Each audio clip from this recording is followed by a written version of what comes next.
Okay, I'm not used to making this type of video, so just bear with me here. I need to preface what I'm about to say on the subject with this. Felix could not be redeemed or condemned by the narrative without it sending mixed messages to the audience. Felix has performed immoral actions both when he was first introduced and now in Season 5. I'm not here to talk about whether or not he or anyone deserves forgiveness. I'm here in the interest of understanding why he acts the way he does and why he narratively possesses the ability to improve himself.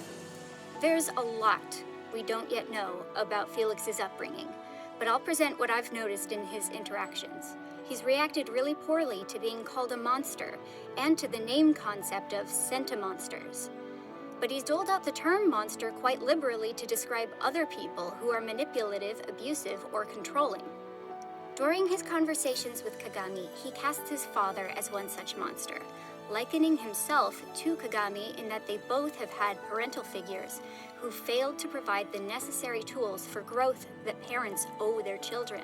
These two things inform us that during an impressionable point in Felix's life, he lacked the ability to exercise free will and was not given proper coping tools by his father or creator. With this in consideration, his complete and utter lack of empathy toward other human beings is entirely unsurprising to me. Here, I'm gonna get slightly personal for the sake of explaining the reason why his behavior, however unacceptable, was never coming from a place of maliciousness. This is not an excuse for his actions, only an explanation. I did not grow up in a healthy environment for a number of reasons that I'm not going to get into here. I felt trapped, controlled, and constantly manipulated. Nobody was able to help me develop healthy coping mechanisms for what was happening, nor offer their understanding. As a result of being treated that way for so long, it took me being completely physically removed from the situation and a number of years of hard work on myself to finally see other people as sentient beings. In retrospect, I acted completely unacceptably in my desperation to be heard. I don't know if I'll ever forgive myself, but I've made efforts to show my family that I'll never do those things again, and they've forgiven me regardless of whether or not I deserve that forgiveness.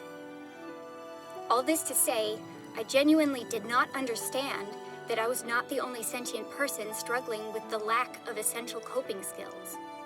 Until I began to realize otherwise, other people were effectively the same kind of monster that Felix also seemed to believe others to be. Manipulative, controlling, abusive for reasons that could not be fathomed. Now, back to the important matter of a children's cartoon. I find it interesting that the Ladybug vision, or Lucky Charm, of the two most Felix-centric episodes of the current season told us, and Ladybug, that Felix is worthy of trust because he has the ability and desire to change. Here's what I mean.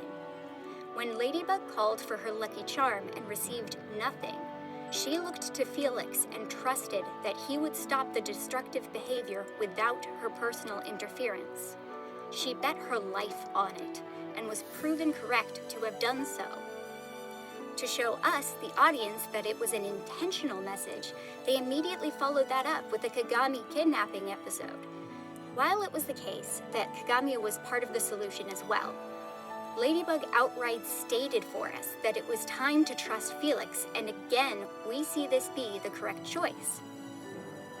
Although Ladybug still expresses uncertainty about having allowed Felix to escape with the Peacock Miraculous, we get to see something that she doesn't. Felix giving Kagami's family crest ring, which represents her free will, back to her after she thought she had no choice but to relinquish it to her mother. We are being pretty explicitly told that Felix, while still having a lot to work through, is worthy of trust. It doesn't matter if he receives forgiveness from us or from the characters he's hurt. The moral narrative of Miraculous Ladybug isn't about taking a stance on who deserves to be saved or excused from their actions. It's about growing beyond what your trauma led you to become and making an active effort to improve yourself.